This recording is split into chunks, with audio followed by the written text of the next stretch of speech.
Have you ever wonder how quickly normal people can change when they're given power or told they have none?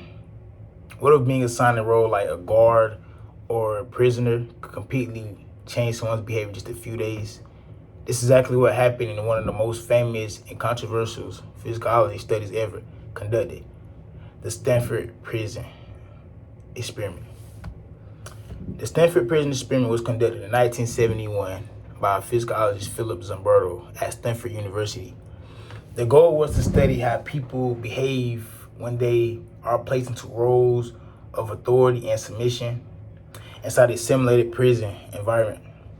Zimbardo wanted to understand whether people act violently or submissively because of their personality or because of the situation they are placed in. To carry out the experiment, Zimbardo recruited 24 male college students. I'm in college. These students were randomly assigned two groups, guards or prisoners. To be real, I'm picking the guards. That's just my opinion. A mock prison was created in the basement of the physiology building. It was designed, to feel realistic with cells, uniforms, and strict rules. The prisoners were unexpectedly arrested from their homes by real police officers, booked, blindfolded, and brought into the simulated prison. From the moment they arrived, they were treated like real inmates. The guards were given uniforms, sunglasses to create, a look to like a real guard. And they were given batons.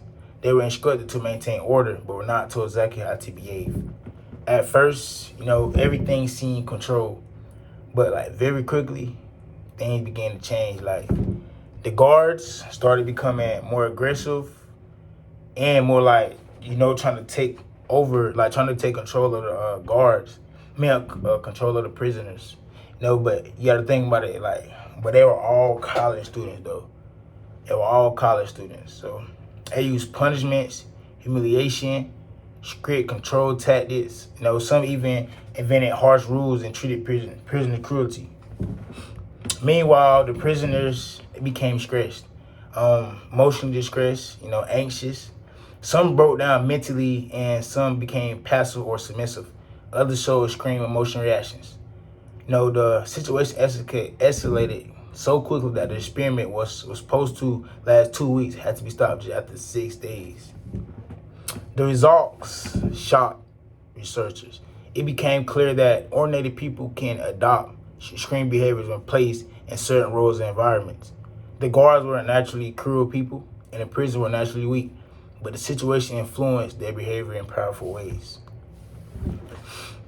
Zimbardo concluded that situational forces and social roles can have a stronger impact on behavior and personality alone. However, the experiment is also heavily criticized today. Many argue that it was unethical because participants experienced emotional harm and researchers did not intervene quickly enough.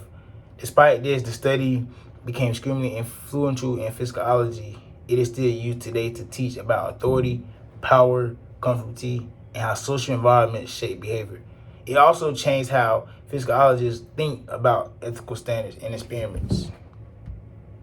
The Stanford Prison Experiment shows how ordinary people, hold on, give me a second.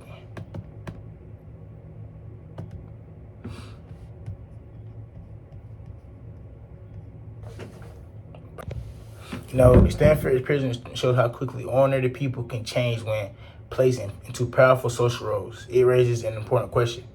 Are people truly in control of their behavior, or does the situation control them? Let me know in the replies.